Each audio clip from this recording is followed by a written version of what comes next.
बाहर से दिखाना कोई बड़ी बात नहीं है। हम लोगों की सबकी आदतें क्या है? शो ऑफ, है कि नहीं? इसको समझना पड़ेगा, रियलिटी को समझना पड़ेगा। हमारी सबकी आदत है शो ऑफ, अंदर से खोखले हैं, बाहर से पता नहीं क्या दिखा रहे हैं, जैसे उससे कुछ होने वाला है। कुछ नहीं होने वाला है। शीशे में अपनी शक्ल देख रहे हो और अपने बारे में कुछ सोच रहे हो, तो शीशे में देख करके अपने आप को क्या बोल रहे हो? जो बोलोगे वैसा ही आपके साथ होने लग जाएगा। उसी लेवल का कॉन्फिडेंस आपकी आंखों में नजर आएगा, वो जुनून नजर आएगा, वो फितूर नजर आएगा, वो पैशन नजर आएगा। कुछ करना नहीं पड़ेगा उसके लिए। आप समझ गए ना? एक है आप अंदर से एनर्जी लगा रहे हो, एक है अंदर से एनर्जी निकल रही है। दोनों में जमीन आसमान का फर्क है। आप चुपचाप भी बैठे होगे किसी के साथ में, लेकिन आपकी आंखों में कुछ नजर आ रहा होगा, इस दुनिया को एक स्पार्क नजर आएगा। अकेले में 24 घंटे जो आप अपने अंदर ही अंदर अपने बारे में बोलते हो, जो आप अपने बारे में सोचते हो, वैसा ही आपके साथ में होता है, क्योंकि उसी लेवल के आपके एक्शंस होते हैं, उसी लेवल की आपकी एनर्जी होती है। अपने एक्सपीरियंस से बोल रहा हूं, तो थ्योरेटिकल बातें नहीं कर रहा। देखो, अगर अपने माइंड में कुछ चिंदी सोचोगे, छोटा मोटा सोचोगे, तो वैसे ही बनोगे। कुछ बड़ा सोचोगे तो बड़ा बनोगे। तो सोचना ही है तो बड़ा ही सोचते हैं ना। और थोड़ा बड़ा क्यों सोचना है? सोचना है तो पूरा ही बड़ा सोचो ना।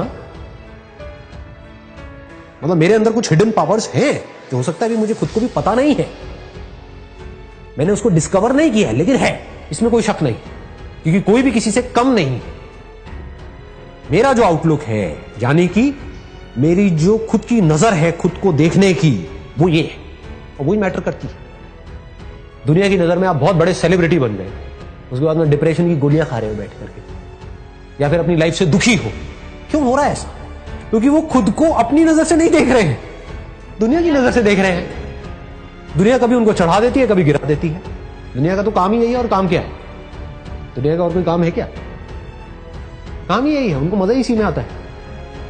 एक बंदे को चढ़ा दिया पहले तो चने के झाड़ पे, उसके बाद में बिल्कुल ही गिरा दिया, फिर ऐसे करके रगड़ दिया, और बंदा रो रहा है बैठ करके। क्यों? क्योंकि दुनिया के चढ़ाने से वो चढ़ गया। आप ऐसा करो ही मत। ग्रेटेस्ट की डेफिनेशन को ठीक रखो। I am the greatest. क्यों? इसलिए नहीं कि दुनिया मुझे बोलेगी नहीं, you are not the greatest, you are the worst. मान लो you are the worst, how does it make a difference?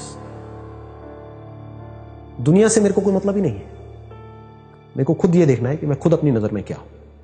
और जेन्युइनली बता रहा हूं, अगर खुद आप अपनी नजर में ग्रेटेस्ट बन गए, तो आपके जो एक्शंस होंगे, आप जिस तरह से बोल रहे होंगे, आपके साथ में जो लोग होंगे, उनको कुछ अलग ही नजर आएगा आपके अंदर। You will become like a magnet. ऐसे लोग मैग्नेट्स होते हैं क्योंकि उनमें एक कमाल की एनर्जी उनके अंदर से निकल रही होती है। सबको एनर्जी अच्छी लगती है। किसी को डल लोग, थके हुए लोग अच्छे लगते हैं क्या? बैठे अपनी लाइफ के दुखड़े रो रहे हैं, खुद फ्रस्ट्रेटेड हैं, आपको भी फ्रस्ट्रेटेड कर रहे हैं, ऐसे लोग अच्छे लगते हैं? या वो लोग जो चार्ज्ड अप है, जो चार्ज्ड अप है पूरी तरह से? ग्रेटेस्ट कौन है? वो नहीं जो कुछ बहुत बड़ा कर रहा है। ग्रेटेस्ट की डेफिनेशन को भी ठीक रखना अपने माइंड में, नहीं तो कंफ्यूज हो जाओगे। कि अगर आप एक डॉक्टर हो तो कौन है ग्रेटेस्ट? वो डॉक्टर जिसका नाम बहुत ज्यादा है, या वो डॉक्टर जिसका काम एक्स्ट्राऑर्डिनरी? यानी कि ग्रेटेस्ट मतलब क्या? कि जब मेरे अंदर से जो आ रहा है, तो I have the courage to go for it, no matter what, then you are the greatest person. तो आपको दुनिया की कोई ताकत बांध नहीं पाएगी, कहीं पर भी आपको कोई रोक नहीं पाएगा। हर जगह पर आपके अंदर कुछ नजर आ रहा होगा। लोग, आपकी जो एनर्जी होगी वो इन्फेक्शियस हो, वो पागलों की तरह आपके साथ जुड़ना शुरू करें। मतलब क्या है? कि खुश रह के काम करना चाहिए। पूरी दुनिया क्या कर रही है, कभी ध्यान से ऑब्जर्व करना। लोग खुश होने के लिए काम कर रही है। दोनों में जमीन आसमान का फर्क है। अगर ये आपको बारीकी से मेरी बात समझ आ जाए ना, तो बहुत आगे जाओगे लाइफ। पूरी दुनिया क्या कर रही है? खच्चरों की तरह, जैसे गधा होता है, गधे को क्या चाहिए होता है? दिन के एंड में चारा चाहिए होता है। तो काम इसलिए नहीं कर रहा, गोल गोल इसलिए नहीं घूम रहा, उसको रस्सी से बांधा हुआ है, डंडे भी पड़ रहे हैं, सब कुछ हो रहा है, इसलिए नहीं कि मेरे को मजा आ रहा है वो बोझा ढो करके, इसलिए कि मेरे को दिन के एंड में चारा मिले। और अगर मैं अच्छे से काम करूंगा तो मुझे गधी भी मिलेगी। फिर मेरे छोटे छोटे गधे होंगे, फिर उनको भी मैं इसी काम में लगा दूंगा।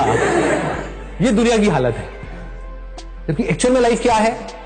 हम कोई गधे थोड़ी हैं, हम इंसान हैं। तो हमारे पास में चॉइस है, उस चॉइस को यूज करना चाहिए। तो चॉइस को यूज करने का तरीका क्या है? जो भी काम करो, छोटे से छोटा, बड़े से बड़ा, इसलिए मत करो कि ये काम करके मुझे ये मिलेगा और फिर मैं खुश होऊंगा ना। काम ही करो खुश होकर, मतलब खुश रहो हमेशा और अपनी खुशी को उस काम के थ्रू एक्सप्रेस करो। फिर आप जो भी काम करोगे उसमें प्यार होगा, उस काम के ऊपर आपकी खुशी की छाप होगी, उस काम में एक नशा होगा, कुछ मजा होगा, मस्ती होगी। जैसे होता है ना, कुछ सिंगर्स होते हैं उनकी आवाज में एक अलग ही मजा होता है, नशा होता है, आपको कहीं और ही ले जाते हैं।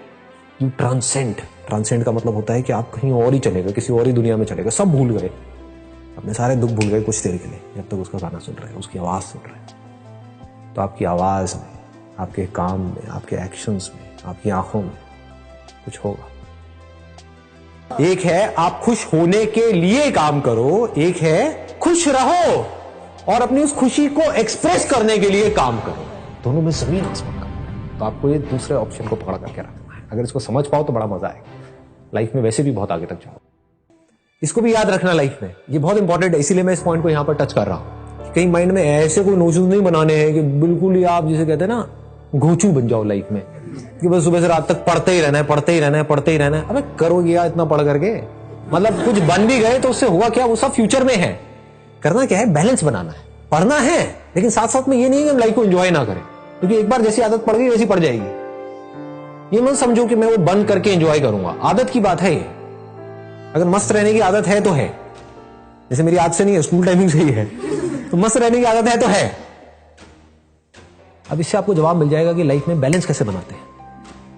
बैलेंस का मतलब लोग ये समझते हैं कि हमेशा हम खुश रहें, हमेशा पॉजिटिव रहें। नहीं जी, रो रहे हो तो खुल के रोना है, ठीक है। दुखी हो रहे हो तो पूरी तरह से होना है, हंस रहे हो तो खुल के हंसना है, जी रहे हो तो खुल के जीना है।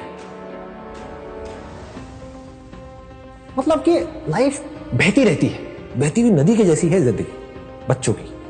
अब बड़ों की कैसी है, ज्यादातर, हाँ, नॉट एवरीबॉडी, क्योंकि मैं भी बड़ा ही हूं ज्यादातर स्टैग्नेंट, बस अपने बिलीव्स को पकड़ करके बैठे हुए हैं, अपने आप को बदल नहीं रहे हैं टाइम के साथ साथ में। You must be always flexible, अपने अंदर के बच्चे को हमेशा जिंदा रखना है, उसको कभी मरने नहीं दे रहा है किसी भी हालत में। और अंदर के बच्चे को जिंदा रखने का मतलब यही है कि लाइफ में कभी भी ज्यादा सीरियस नहीं होना है। अगर इस देश का आपको प्राइम मिनिस्टर भी बनना है आगे जाकर के, व्हाई नॉट, आगे जाकर के अगर आप प्राइम मिनिस्टर भी बन जाते हो, एचआरडी मिनिस्टर भी बन जाते हो, कुछ भी बन जाते हो, लेकिन अपने अंदर के बच्चे को मत मरने देना, बस ये याद रखना। और बच्चे बन करके आप बच्चों की प्रॉब्लम सॉल्व कर रहे हो, कितना मजा आएगा। लाइफ एक गेम की जैसी है, लेकिन आप इस गेम में सीरियस हुए पड़े हो तो क्या होगा, आप सही डिसीजंस ले ही नहीं सकते। इतनी सी बात को समझो कि जिंदगी एक खेल है। अगर ऐसा आप मान लेते हो तो आपका गया क्या, ये बताओ मुझे। आपको सब कुछ मिल गया लेकिन आपका गया कुछ भी नहीं, क्योंकि अब इस खेल को आप अच्छे से खेल सकते हो। फिर 24 घंटे आप यही दिमाग लगाओगे कि अब कहां पर इस खेल में ना क्या कमी रह गई है। जैसे वीडियो गेम खेलते हैं, हम सब खेलते हैं, उसमें क्या पहले दिन में जब आप खेल रहे होते हो आप एक्सपर्ट हो जाते हो? पहले दिन में क्या 10वें लेवल पे पहुंच जाते हो? नहीं पहुंचते हो, टाइम लगता है ना। लेकिन क्या आप पहले दिन में 10वें लेवल पे नहीं पहुंचे तो क्या खेल खेलना बंद कर देते हो? उसको परफेक्ट करते रहते हो, बार बार गिरते हो, फिर जीरो से शुरू करते हो, फिर गिरते हो, फिर जीरो से शुरू करते हो, फिर उसको बेटर करते हो, बेटर करते हो, बेटर करते हो। धीरे धीरे आप क्या होता है, आपका लेवल बेटर होने लग जाता है। आप 5वें पे जाते हो, 10वें पे जाते हो, 20वें पे। अब जिंदगी के खेल में वीडियो गेम में क्या फर्क है? वीडियो गेम में एक एंड आ जाता है, एक एंड आ जाता है कि ये 50वां लेवल है, इसके आगे और कुछ नहीं है।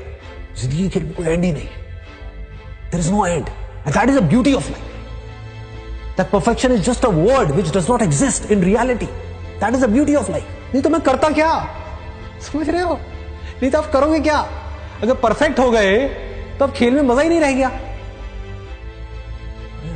जब तक जिंदा हो, जब तक सांसें चल रही हैं, जब तक हम हैं इस दुनिया में, तो उस खेल को हम बेटर करते चले जा रहे हैं, और बेटर, बाहर नहीं, अपने अंदर। और अगर अंदर के खेल को आपने परफेक्ट कर लिया तो आपको यह भी पता होगा मेरे को किस आदमी से कैसे बात करनी है, कैसे नहीं करनी है। मतलब अब आप अवेयर हो गए उस खेल में। अभी आप अवेयर नहीं हो, अभी आप बस अपने बारे में सोच रहे हो, आप सामने वाले के बारे में नहीं सोच रहे हो। एक ऐसा एंट्रेंस जो आप क्रैक करना चाहते हो, उसके लिए जो पढ़ाई करनी है वो आपको करनी पसंद नहीं है, तो वो क्या है? टॉर्चर नहीं है। टॉर्चर है ना, तो उस टॉर्चर को सहने की मोटिवेशन कहां से आई? कुछ भी, whatever it is, that could be football, that could be cricket, that could be anything, whatever you like doing, whatever your interest are, whatever your passion are, चाहे उसका आपके profession से connection है या नहीं है, उसमें गोल बना दो मास्टरी को। I want to be the best in it, as best as I can, not in comparison to somebody. मुझे अपना बेस्ट वर्जन बनना है। तो जब इस तरीके से आप उसके लिए बोल रहे हो, तो क्या यही फीलिंग उसमें भी नहीं आएगी जो आप तैयारी करने वाले हो? लगाओ थोड़ा सा दिमाग। एक एटीट्यूड ही तो होता है, और क्या है? ग्रो करना है, अपने आप को बेटर बनाना है। जिसका ये एटीट्यूड है, क्या उसका हर चीज में एटीट्यूड नहीं आने लग जाएगा? फिर अब आप अपने आप को शीशे में देख करके बोल सकते हो, I am going to be the master of this particular topic. देखता हूं कौन मुझे रोकता। I am going to be the master of this particular game. Then you can extend it further by saying, I am going to be the master of the game of life.